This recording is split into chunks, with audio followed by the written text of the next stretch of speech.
everyone. Welcome. Welcome to the session about the impact of traffic into the infrastructure, into the transport networks. My name is Virginia, and I've been working with infrastructure for AI for the last couple of years, and it's really exciting to see that what we were predicting 2 years ago, what the traffic patterns would be derived by AI and generated by AI, are actually now being seen in the networks, measured and observed. So this session is really about going through, oh yeah, by the way, of course, there is the WebEx Teams that you can join, and you can always, after this session, put your questions, your comments, and I will follow up on those and provide any information, any clarification you may need after the event. I think one week more. So please use those resources for your advantage. And as I was saying, in this hour, what we will start to see is what is with AI that is making these new traffic patterns appear in the transport networks? What is different? Isn't it all video, audio, text, images that we are so used to do and transport in our networks? What is different with AI that is making these new traffic patterns arise in the transport networks? Then we will look at what does the infrastructure need to do? What are the built-in or inherent capabilities this transport network needs to provide to allow and comply with these requirements? We will look at a bit more detail on foundational capabilities, focus a little bit more on 4 foundational pillars of these capabilities. I will give you also some insights into some innovation that Cisco is also doing and leading in this area, and then we will conclude. So it will be a little bit of an intense 1 hour. I hope it will be useful for you as we move forward. So the first question I get is, even if AI produces these new traffic patterns in the transport networks, is that really relevant? If the AI traffic overall in my network is a small percentage, even if the patterns are really different, I don't care. My network will absorb that, and I don't have to think about changing any dimensioning, any planning, any operations of my network. And the reality is, of course, we have multiple predictions. And different analysts will say different numbers in 5 and 10 years, how much AI traffic will represent in the global internet. But there is, and of course, a lot of the predictions are quite different, and we could look into why. And many times the reason is, what is the definition of AI traffic?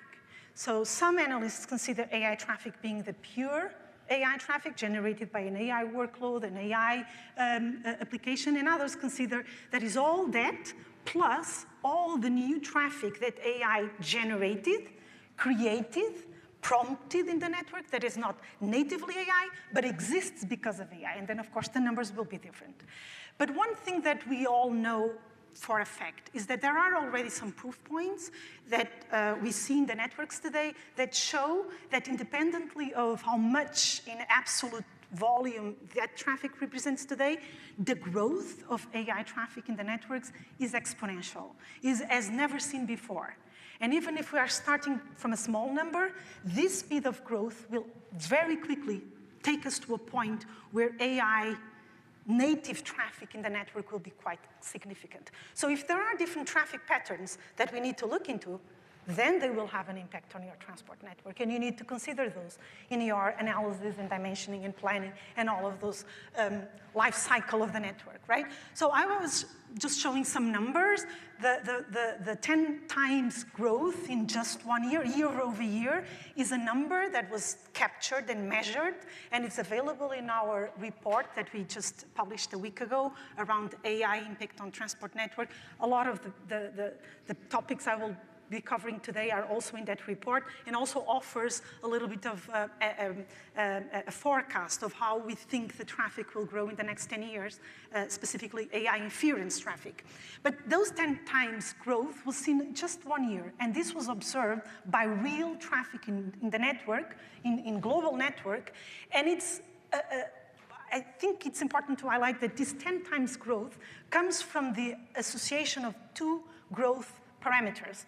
One is that the number of AI sessions, the number of AI requests is growing, but also the size of each request is growing.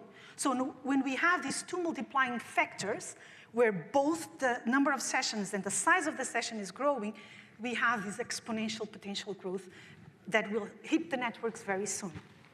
The 9 times growth is part also of that Cisco report that's saying specifically for enterprise traffic, enterprise-focused AI inference traffic, we expect that that traffic will grow 9 times in the next decade. So it's quite significant. And again, if this is different traffic, we need to look into that in more detail. And of course, the other aspect I would highlight is that there are multiple analysts saying, and we already have some, again, proof points, saying that AI inference is actually pushing the processing of the data, the generation and processing of the data further out into the network, into the edge of the network. It's no longer only centralized, only focused on a few big data centers. It's moving. So the first thing then is, let's look at what is AI traffic and why is it different? The first thing is there is not one type of AI traffic. There is not one AI profile that covers everything. There are multiple different flows with multiple different characteristics that impact different parts, different segments of the transport network. If you think about access up to the core, up to the cloud, all of those segments will be impacted differently by different AI techniques and AI traffic flows. So we start with AI training. We separate the analysis between AI training and AI inference because they have different purposes and they impact the network in different ways. So starting with AI training. And let's look at some of the trends we are seeing with training that are more and more impacting and involving the transport network beyond the data center. So all this session is about the transport network, the networking outside of the data center. What are we expected to see in the WAN, in the DCI, in the access of our networks? So as I was saying, AI training is not confined to the data center, although most, and traditionally, if we can say that way, the big training processes have been done in a cluster inside the data center. But even before the training starts, we need to bring the data to the data center where the training is happening. These huge data sets that are basically ingesting the data into the GPUs that will use it to be trained, to train the model, these are significant bursts and massive data that we are talking about is terabytes or petabytes of information that needs to be transferred. These are transferred in bulk. And this creates these spikes in the transport network that are, of course, producing what in the dimensioning world we say very high peak-to-average ratios. So the traditional networks and that we plan for, the PAR, the peak-to-average ratio, is typically planned for 2 times or in some cases 5 times the peak to the average.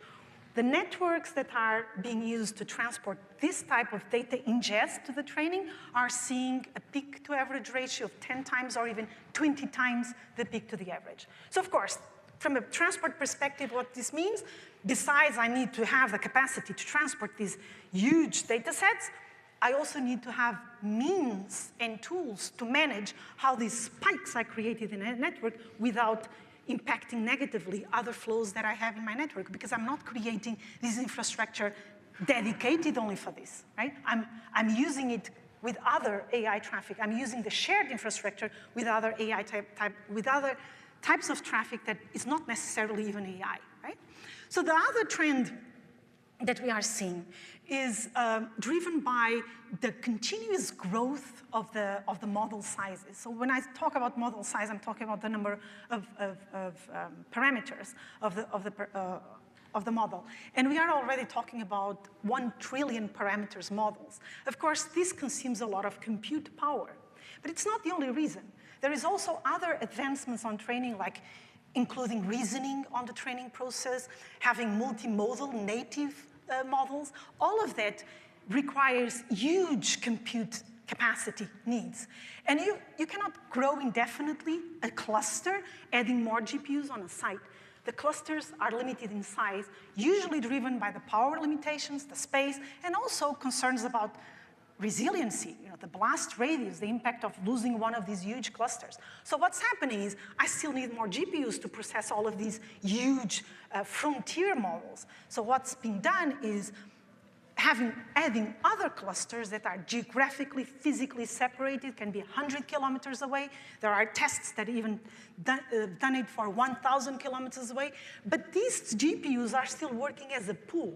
So they are involved in the same training, synchronous training process, and the transport network is in the between, is the one connecting the different clusters and allowing these GPUs to see each other as if they were one unique pool.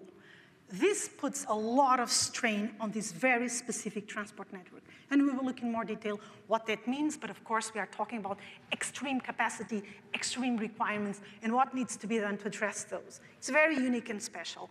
The other trend, again, on the training we are seeing is the decentralized collaborative processes.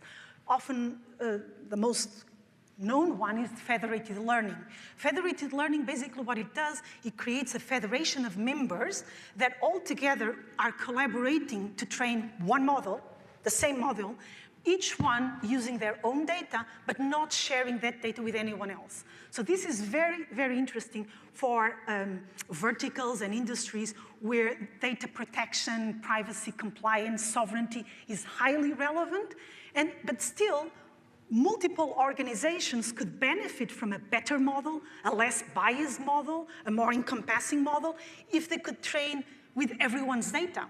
So what happens is that every member of the federation will train the model locally, on-prem, without sharing any of the data, but then will share the weights with all the others. Those weights will be compounded, will be aggregated, and redistributed to every member to go for another round of training.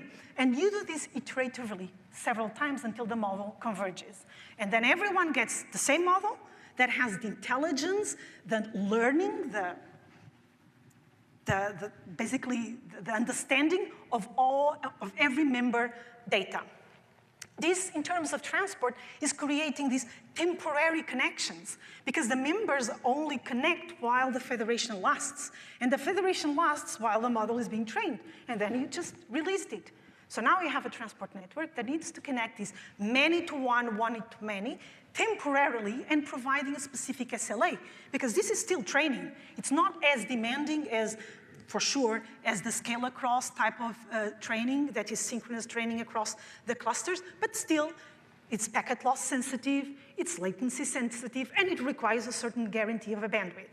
The other trend that is, again, on the training scope and involves in more and more the transport network as a key component for everything to work is what we call the data freshness. So as you know, AI models are starving for data, new data. A lot of the data has been already used and consumed to train the foundational frontier models. To retune the models, to refresh the models, you need new data. Because if you use the same data, then you're not learning anything new. You are just using the same process all over again. So there needs to be new data that you need to get from somewhere. And this from somewhere is all the possible sources of data that can be used for retraining of a lot of the models. That is called data freshness. It's the data that you collect from the devices, from the actual use of the AI inference, like the feedback loops, like the human feedbacks on whether the model is working well or not. We get a lot of that sometimes. Which option do you prefer? Even the behavior of the logs, the failures, all of that is used as new data. But also the device behavior, also the sensors, the robots, everything that is using the network can be used as input data for data freshness. And that's relevant for training. And then we see that even for training that we typically consider it's very confined, very centralized in a data center, is actually having huge impact on the transport network as we evolve. When we have the scale across, we are expanding the clusters. When we have federated learning, we have multiple partners that need to communicate. And when we have data freshness, we have data all over the network being collected to a central point to do retraining. So even with training, very importantly, the transport network plays a critical role and will be impacted by this need that we haven't seen before. On the inference, inference is when we use the model, right? So it's when it's in production, and we start using that intelligence to produce results. The first thing that is very unique about inference, and because it's generative, is that every output to a request is unique to the user, to the history, to the profile, to the query in particular. Because it's unique, you cannot cache it. Therefore, one of the things that we've been using in the networks for a long time to manage bandwidth, which is caching, cannot be used with inference. And if we think about it, today, most of the inference has been around text, a little bit some pictures, but it's still a lot about text. Once we move into multimodal native inference, then this traffic can be quite exponential, creating customized videos for a specific user, instead of consuming the same video by thousands of people. When you consume the same content by many, you can cache it. But when you are generating a customized content for each individual person, then you cannot cache it. And so the workaround is, why don't we distribute the AI inference instead of keeping it centralized and generating all of that content and then distribute it and flood the network with all of that? Why don't I break that and bring the AI inference closer to where the consumption is done, potentially at the same level as the caching would be placed?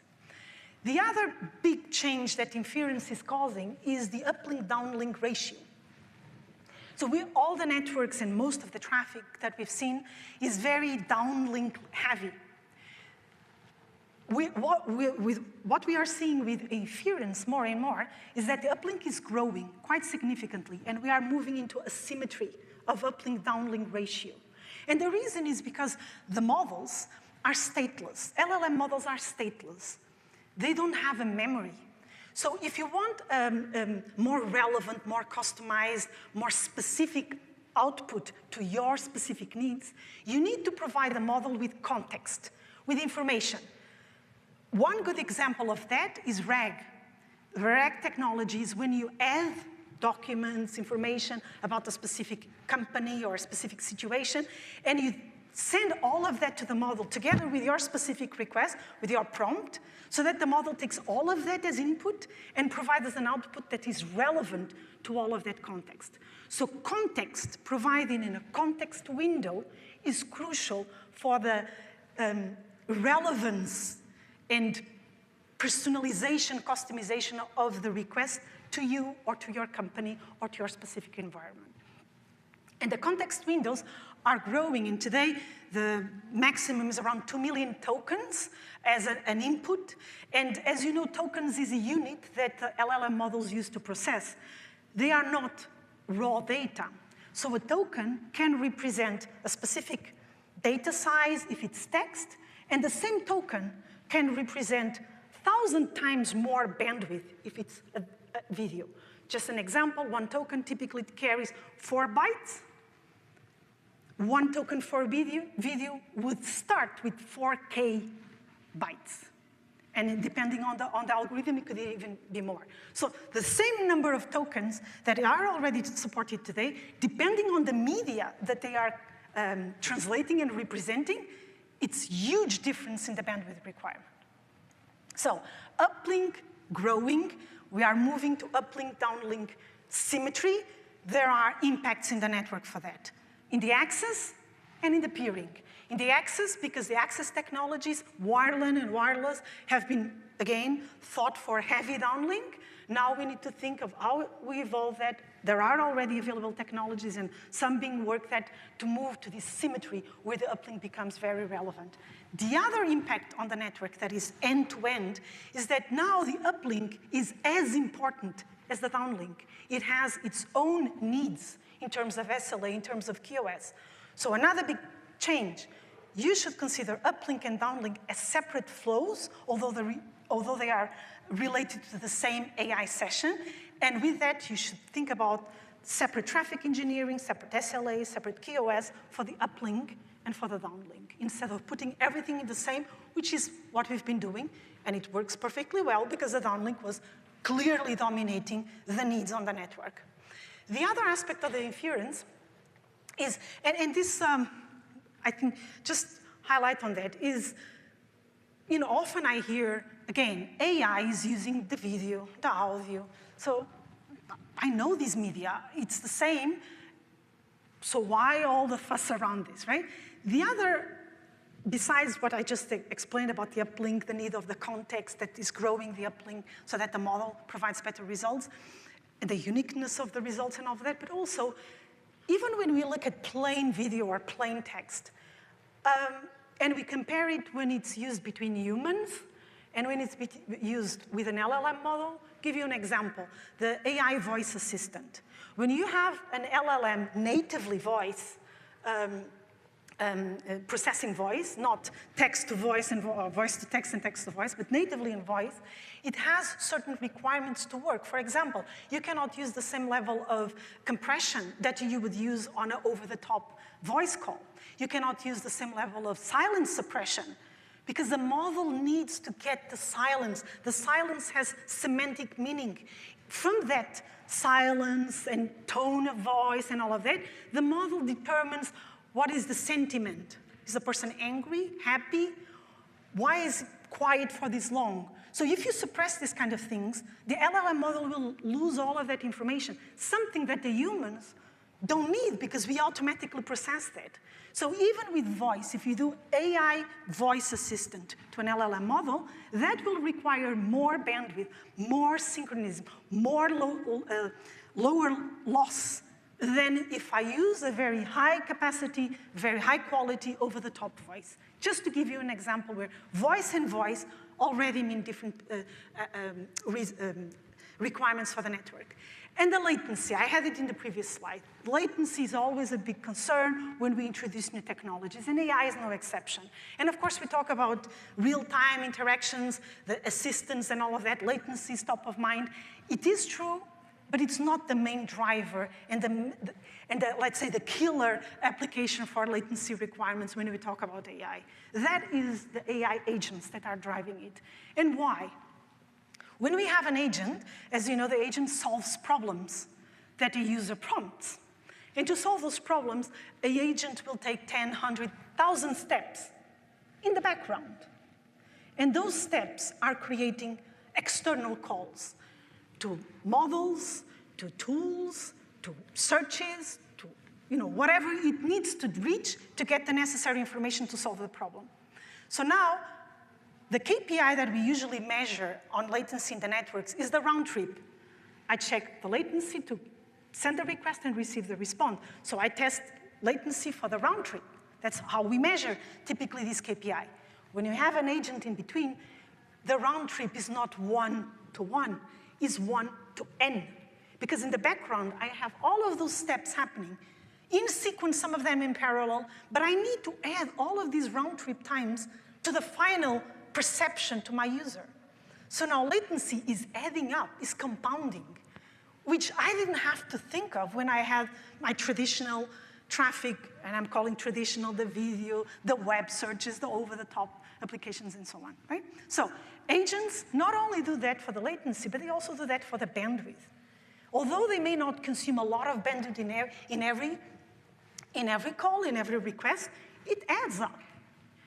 And there is one thing very critical about the agents, which is agents are machines. So they are faster than humans. They work 24/7. They don't do breaks. And they are not limited by the human limitations. We've been designing the communication networks based and around human limitations, like how fast do we read? How much can we distinguish in a picture? The pixel changes. And we adapt and we use those limitations in our benefit to plan the communication networks. But now, and then just an example, for example, a human reads 250 words a minute and may type 60 words a minute. And while an agent can send 50, 100 API calls per second. So the speed, the volume that an agent can create is far different from the human. Therefore, the communication networks cannot be designed and operated around human limitations. They have to be designed and operated considering a machine-centric communication system. And this is a huge leap. For now, there are not many agents. once we start having agents across the board in devices, in all types of applications that we sometimes don't even realize, then you have all of these machines communicating. And they are going through the network. And if we don't control that and if we don't get ready for that, it will impact severely the network. So I would say big change with the AI introduction, agents in particular, is we need to shift the mindset of human-centric communication system to machine-centric communication systems. And that is even amplified when we have multi-agents. So that example was for one agent doing all of that stuff. Now we are moving to multi-agentic systems where you have multiple agents that communicate with each other. They communicate with each other, they use tools, they call APIs, they do all of that at the same time. And they can be running everywhere. An agent can run on a mobile, on a laptop, on a robot, on a sensor, a bigger sensor, or on a data center, in the cloud. So you have all of these agents doing different things, specializing in different things, and they need to communicate with each other to solve the problem.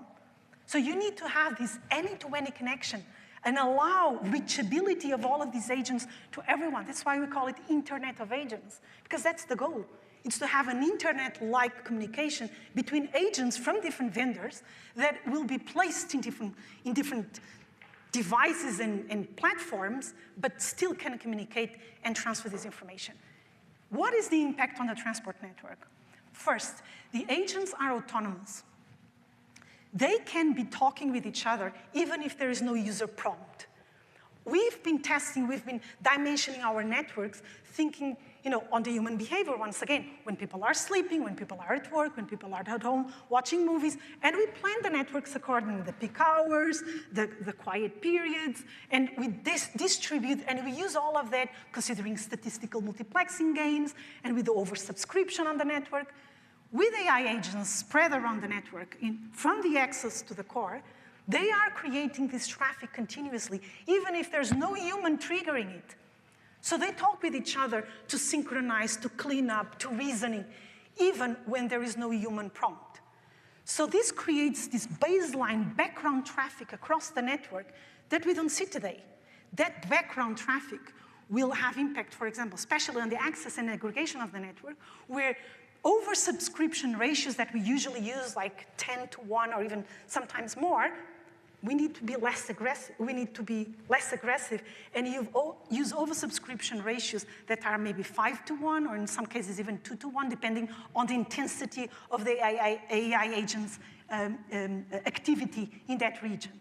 So that's a dimensioning impact, capacity dimensioning impact that we need to consider moving forward when we have this type of agent, AI running in the network. The other aspect is that agents, they are a brain on their own, right? So they decide how to solve the problem. It's not prescribed. That's the big thing about agents. Because it's not prescribed, and you cannot determine exactly what are the steps and which elements the agent will use to solve the problem. And actually, that can change over time. An agent can solve this problem today, reaching to this LLM, using this web search, accessing a certain database, and in a month from now, it can use a completely different setup of sets. Because maybe there is a new LLM that came up, because the agents learn as well, and they reason, and they talk with each other, and they perfect their process. So the traffic and the flows that the agents create are unpredictable. So the network needs to deal with all of that, needs to allow reachability of every agent with every agent, allow this any-to-any connectivity, and it needs to be dynamic and move with the AI agent needs. If this agent needs to communicate with this set of resources, and tomorrow with a different one, I need to provide dynamically that capacity. And I need to provide that capacity with differentiated services, because not all flows are the same. Not all requests that an agent produces require the same latency, the same bandwidth, or the same loss. So I need any-to-any connectivity. I need to allow differentiated flows to run in my network, and I need to allow dynamic changes on those patterns in real time, not plan them and change them and configure them in later static type of configuration. The network has to breathe with the changes that the agents require. This is just a quick overview of the variety of flows that inference includes.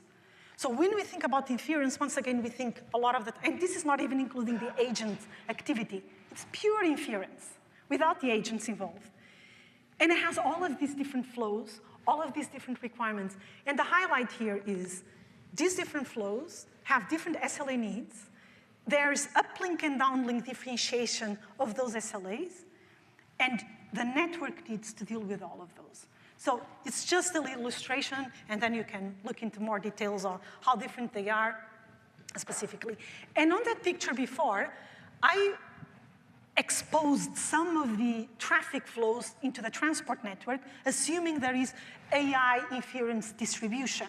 So as you can see, some of these flows that traditionally in SaaS type of solutions would be done within the cloud or between clouds, with AI inference, when it's using agents and when it's using distributed AI inference, a lot of these flows are exposed to the transport network that were not before.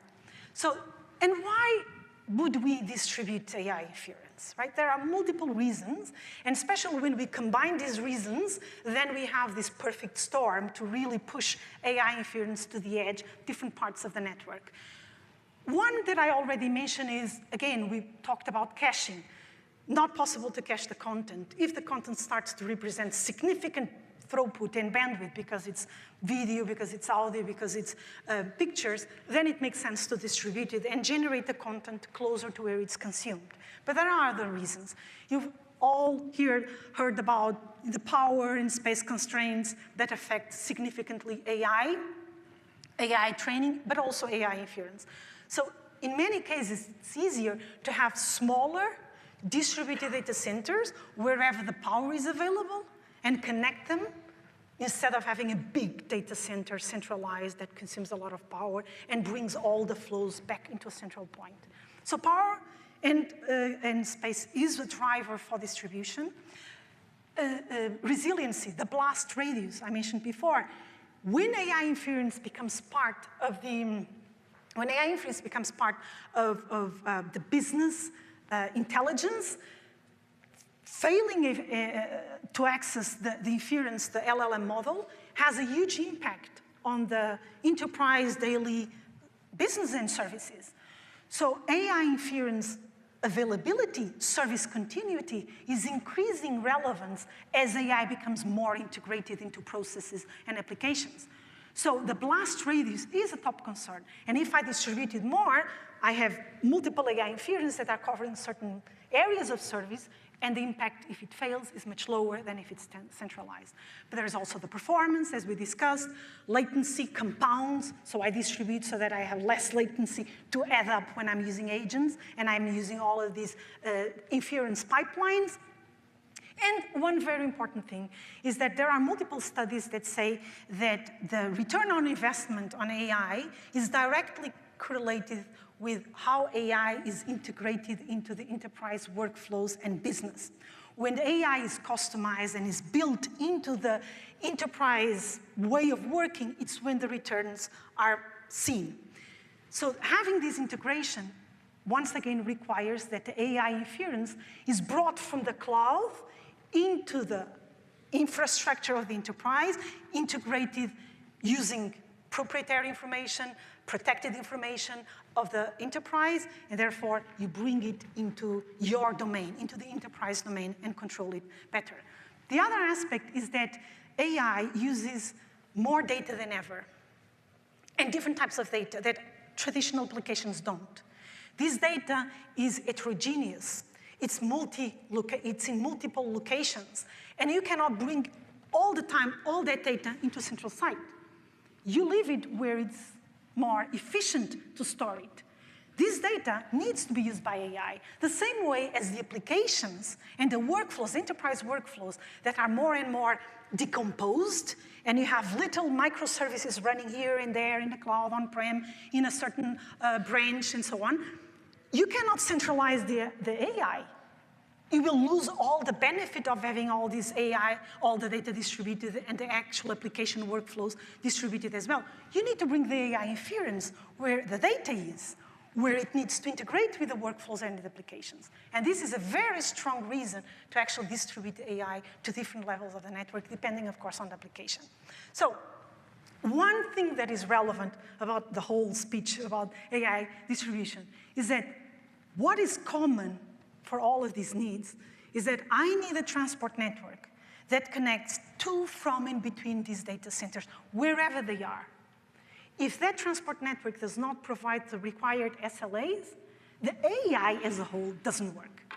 So it's not useful to invest a huge amount of money to develop a very accurate model and to invest in bringing it to the infrastructure, integrated with complex workflows and enterprise, and then forget about the transport network that is the one that is actually carrying this information in the timely manner to the right points at an efficient way.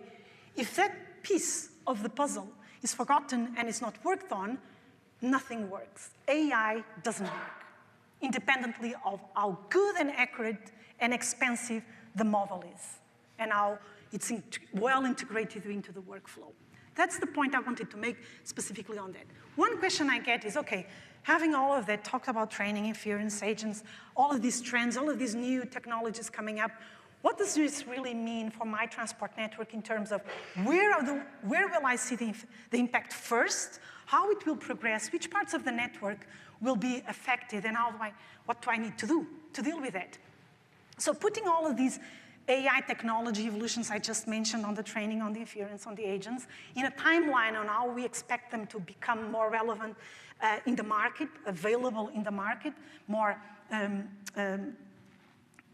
relevant in terms of volume and adoption in the market, we created these 4 AI connectivity scenarios. So the first one is what we've been hearing for the last couple of years. It's about, and it's still ongoing, it's a lot about training foundational models. It's about massive data transfers. It's about DCI expanded capacity, because I need to bring that data into these huge training centers to train these models, to fine-tune this model. From a customer perspective, enterprise customers, telco customers, it's about experimentation.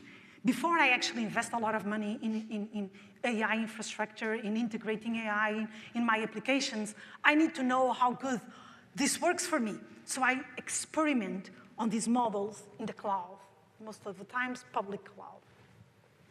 Then we are already in the inference age. Today, and moving forward, inference is the hot topic. And we've seen in many analysts saying that inference investment will be greatly overcome the training investment, which was already multiple of billions of dollars. So inference is the focus right now. And inference, as we mentioned before, is more effective when it's integrated with enterprise business workloads, with using and customizing, using the enterprise data. So you cannot do that when you keep the AI inference model in the cloud. You bring it on-prem, you bring it on the private cloud. Not necessarily on-prem, you can also use private third-party data centers for that, but the concept is you kind of like what we call the repatriation of the models and the data into the enterprise control area. And this is creating multiple data centers distributed in different parts of the network that need to communicate with each other. As I mentioned before, what drives the AI inference distribution applies here. I still need to connect the data, wherever it is, with the AI inference pods, wherever they are, and integrate them with the workflows and the applications of the enterprise, wherever they are. So I need to have this backbone, this DCI backbone, that is connecting all of these data centers in a very specific way, allowing SLA differentiation, because once again, the AI pipelines produce different flows with different SLA requirements, and I need to do that any-to-any capability in a dynamic way. So what I need is this powerful backbone that is intelligent and allows me to connect wherever the data center I need to connect to. Moving forward, we have the scale across. The scale across is what I mentioned about distributed training, that is synchronous distributed training. Basically, the transport network is extending the GPU fabric, right? It's very specific. We are already seeing it today, done by the hyperscalers. They are already implementing that type of technology. They own the whole system. What we are seeing as a trend for the next couple of years is that smaller data centers, training models that are not frontier models. They are not massive trillions of parameters models. They are normal size models that are trained on a pool of smaller size data centers. This is a kind of like a new trend we're seeing with neoclouds, we're seeing with some big enterprises. And the reason is, I may have multiple data centers distributed for power reasons, for whatever reasons, for history reasons, and I would still like to use that combined power, combined GPU compute power to train a bigger model. So I can do scale across them and actually be able to do that. And that's not an hyperscaler, and that's not a foundational frontier model. So that's an emerging trend that we see for the next couple of years. And the last scenario, that we call intelligent AI connectivity. This is really when AI adoption is massive. It's production level. Everyone is using AI, knowing or not knowing. It's integrated, embedded everywhere, in devices, in applications, in different data centers. And it's creating flows that I was mentioning before. All of those flows are actually reaching all segments of the network, from the access to wherever the data center is, either distributed, core, or cloud.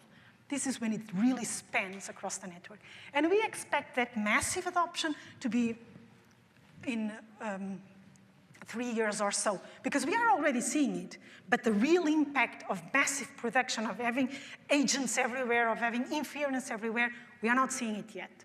And we are not seeing it yet with multimodal, with reasoning, with physical AI, with all of these advancements that really will impact in a different way. So let's look at, this is a very busy slide, it's for later reading, but I will just take some of the highlights here. So these were the 4 connectivity scenarios with a timeline associated with them. So first is this DCI, high capacity for centralized, and then we have this DCI, more expanded capacity, then we have the scale across, and then we have up to the access. So now, what are the network needs for each one of these scenarios, and how does that impact existing networks? Because there are only a few greenfield networks these days. Everyone has an existing network. How those brownfield existing networks need to evolve to deal with this traffic? So the first one, again, the AI pipelines. We are talking about massive data transport. And this is capacity, right? Capacity we're talking about, and as I mentioned, these data sets, are on the terabytes, petabytes size range. So we need to think about capacity, scalable capacity of these DCI connections with 100, 400 gig ports up, scalable. We are thinking about an IP and optical backbone that is expanded, that allows this increased capacity. But not only increased capacity, we also need the right software on top that allows us the traffic engineering, the SLA differentiation between these huge spikes, creating these huge peak to average ratios that we talked about, without interfering with the other flows in the network. And we need visibility. Visibility across the layers, from optical to IP to service, so that we know exactly what is happening, where in our network, and how we can adjust efficiently and effective those traffic engineering and that QoS. The DCI to the edge is about the multi-data center inference flows. And these are the RAG, the embedding retrieval flows. It's about AI agents, chain of communication. It's about model distribution. It's about decomposed applications. There's a diversity of flow types that can run on this data center to data center connectivity, on this backbone end-to-end connectivity that we mentioned before. So very important, capacity to create any-to-any, and create very differentiated SLA policies and traffic engineering and QoS that allows me to determine exactly how each flow will behave in my network. What does it mean for existing networks? It's about modernizing. It's about refreshing a lot of the times. It's not throw away everything that you have and build completely new unless the network is very old. It's about modernizing the network with new capabilities, mostly software capabilities. Enhance the capacity for sure, because you will need more bandwidth in most cases. But it's not just throwing bandwidth at the problem and hope it solves. It's about intelligently using those resources to optimize the resources you have so that you can actually have a cost-effective AI-ready network. So it's about thinking that this network, this AI DCI backbone is actually sharing the same infrastructure with other types of traffic and the capability to differentiate those.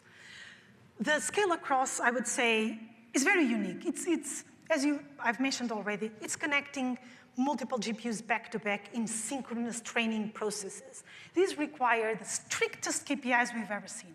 We've never seen this kind of requirements before.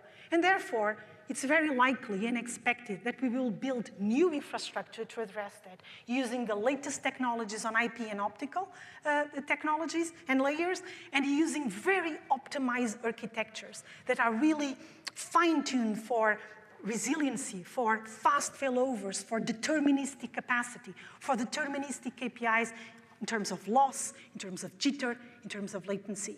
So this we expect to be new infrastructure and likely not shared with any other type of traffic, because otherwise, if you damage one packet in this connection, you put millions of dollars of GPUs on hold waiting for the packet to be transmitted. So you don't take those chances. And the last one, it refers to the connection between the endpoint to the data center where the inference is happening. It's about the prompt of the user, the prompt with the reg. It's about, again, the agent chaining communication. And this is where we will see the uplink, downlink effect, because it's taking it to the axis. That effect is it's not only at the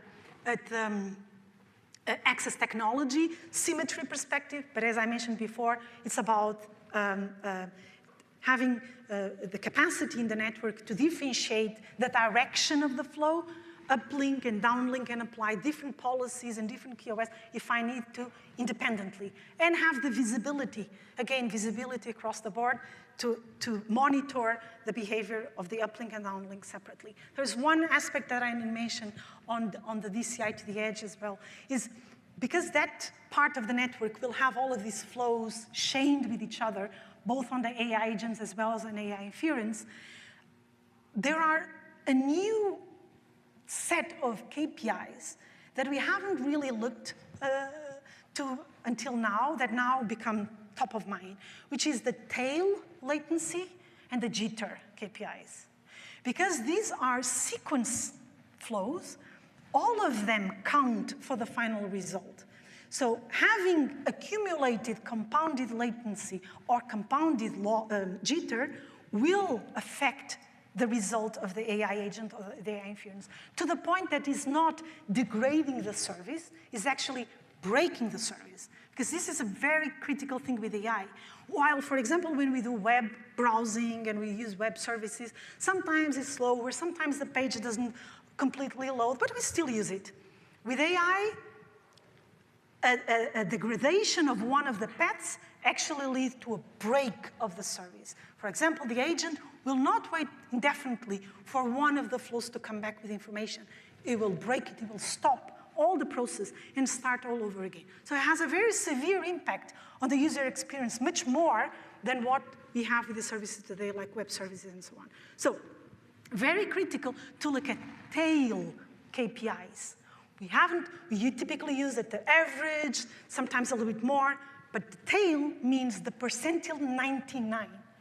So we are really being very strict on how to measure those KPIs and how to use them in the network.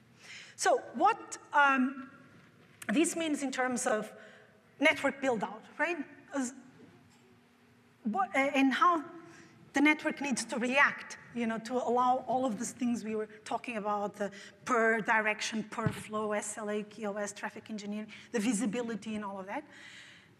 What we suggest and propose is a simple network, but while it's simpler to operate, simpler to dimension, it is more dynamic, it is more resilient, and is capable of doing things that traditional networks were not able to. So it's more intelligent, right? And how do you get to that network? The simplification, one of the key pillars of simplification is convergence. So converging layers, IP with optical layer. And we do that using coherent optics that we insert into routers or switches. And basically what we do with that, we reduce the points of failure. We reduce the number of nodes in the network. That has direct consequences in terms of resiliency, in terms of power consumption, and in terms of simplifying even the automation of the network. Then we need to converge all different access types and services over the same shared infrastructure. It's not economically viable to keep separate networks that are very specific to a certain service and keep all of those networks in parallel and expect that those networks at some point need to interwork because, as I said, the agents can be running everywhere, anywhere, and they need to communicate with other agents that are anywhere. So how do I cross these domains easily? If I have everything over the same infrastructure, over the same network, it's much easier to have all of these wherever they are, what type of access, wireline, wireless, private, public. I have much better path, to communicate. How do I get there? Because now I will have a huge diversity of services running out on this network. How do I reach that? Using SRv6 end-to-end. With one protocol, we are able to use the same tools, the same APIs, the same capabilities from access to core to the cloud. That usually simplifies automation, troubleshooting, all of the different stitching and scenarios and mappings go away. This is vital when you have to think that, again, with agents and with inference, you need to allow this flexible, dynamic SLA movement in your network between different domains, between different parts of your network. The other aspect that SRv6 brings is, as you all know, simplifications in terms of the protocol stack as well. So once again, less likelihood of failure, less failure scenarios, less components and configurations to complicate the troubleshooting, to complicate the automation. It's much simpler and direct. So on top of that, visibility. So if you don't have the required scalable and granular visibility built into your network components, you cannot do any intelligent automation. One of the key concepts also included in the new generation of transport networks is instead of dealing with problems, dealing with congestion, let's avoid them. Let's predict them. Let's mitigate them with actionable actions before it actually happens. That kind of intelligence you can only achieve if you have the right visibility built into your network to allow you to, in real time, provide that information to the upper systems and tell you, this might happen. This is the situation of your network. These are the flows that you have in your network, and this is how you should be adapting and changing before something bad happens, right? So the other, just highlighting on the same architectural way of building the network slicing. So I mentioned before that AI agents can be they are autonomous, and they can be very dynamic on the way they solve problems and which resources they need to access. And they are unpredictable in that sense. So if they are unpredictable and I need to connect multiple domains, I cannot have strict static rule sets.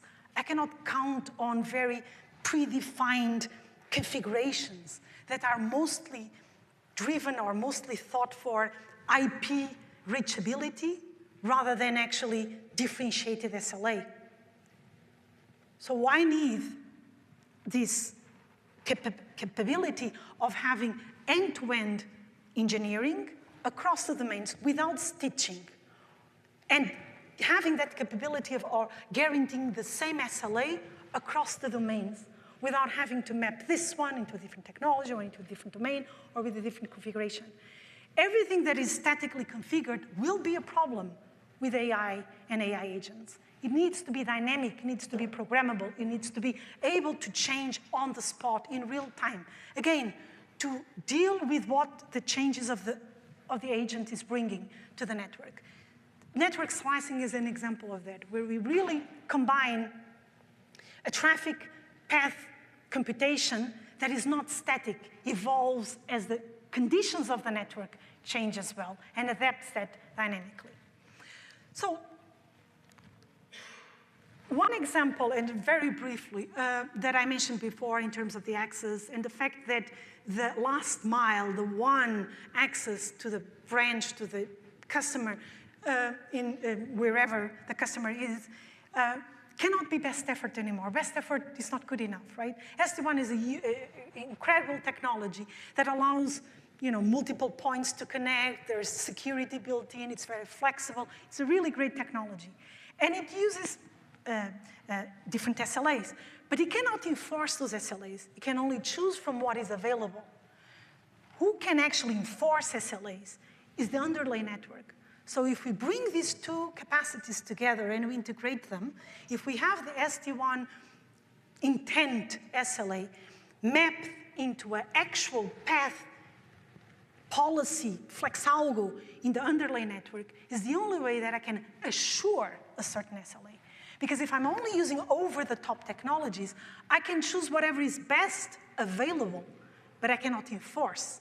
Only when I integrate with underlay network, I'm able to enforce, because the underlay network is the one that decides the hop-to-hop, the path, the behavior, the changes, and all of that. So this is something that we are seeing and positioning as differentiation to actually guarantee inference, to guarantee these inference flows across the network. And as I mentioned, in terms of foundational capabilities, throughout this talk, these words were mentioned multiple times. The performance, but the performance seen in a different way. Performance is not just more bandwidth, it's more bandwidth. But it's more bandwidth that is symmetric, uplink and downlink ratio, moving to symmetry. It's the peak-to-average ratio that you have to deal with. It's not just more and more and more capacity. It's intelligent use of that capacity to optimize the resources. But it's also about the jitter, the tail latency that I mentioned before, the capacity of the network to connect end-to-end in an efficient way. All of that is performance. We've talked about visibility over and over. Visibility is a foundational pillar to all of the things, the fancy things we want to do with the network for AI. Without seeing it, without measuring it, you don't know what you're dealing with. Not in your network, not the traffic flows, not what are the corrective actions you should apply. So visibility is your eyes to what's happening and to what to do. Security, very critical. Every time we talk about AI, we talk about security as a top concern. And of course, resiliency, because as AI becomes more and more embedded into the systems, resiliency, availability, continuous service availability is critical for the businesses to work, right? So I will, if it helps, briefly mention some highlights on these different aspects. The resiliency one and availability, we think about it in different, building it from the components to the architecture to the solution, right? So the components need to be resilient. One highlight is, of course, the optics.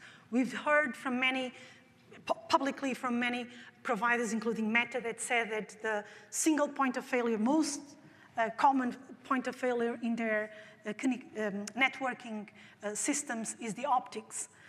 And the optics, when it fails or fails the link, it often creates GPUs to be on hold for 40% of the time. This is massive impact in terms of the investment and in terms of the return on investment. So this means that the optics are not just an additional last thought thing that we need to consider. The optics are as relevant as all the other components, and resiliency and investing on good optics is part of having resilient infrastructure. The architecture, of course, we are talking about all the mechanisms we need to build into our network to avoid single points of failure. Segment routing, once again, has a lot of built-in capabilities to help with that. Allows also completely disjoint paths up to the duct level of the optic. You can do that.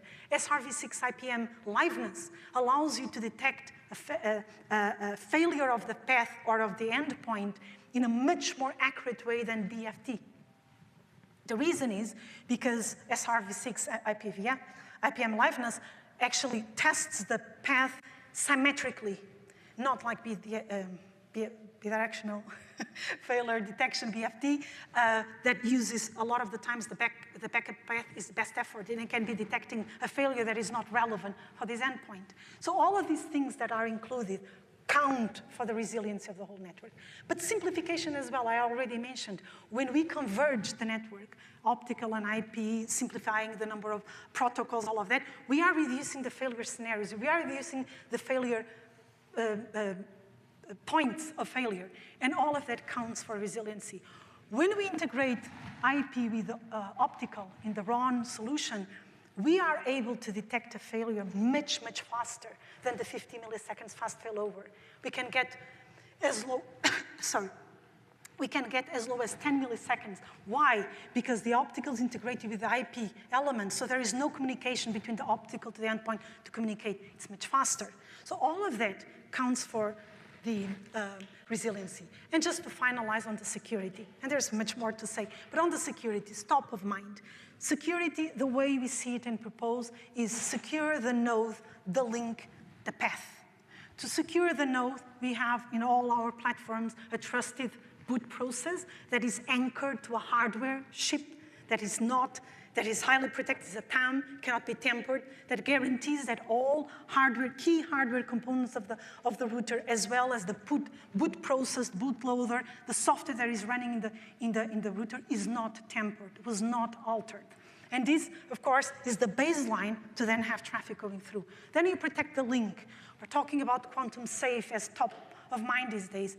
Quantum safe can be achieved with MACsec using pre-shared keys that are post-quantum pre-shared keys, and we have methods to do that and guarantee quantum safe links.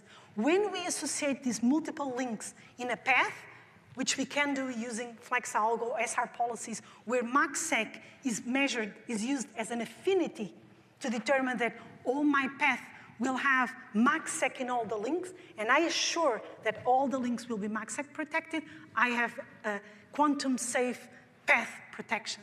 And there are other ways of controlling the whole path, like the trusted path routing, that basically adds to the link control the secure posture of the node. Basically saying this node is basically leveraging the trust boot process, and is saying, once the boot process is done, this router has a certain security posture level. Is this security posture level acceptable for the path that I want to establish? And I can create a FlexAlgo that only uses nodes that are on a certain security posture that I guarantee the maximum security. This has been asked for usually very high demanding security customers like the defense departments and things like that. I know I'm over time. I really appreciate your time and patience. I hope it was useful 1 hour of your life or of your day. And thank you so much for your time. And I will be available on the WebEx for any questions or follow-ups. Thank you.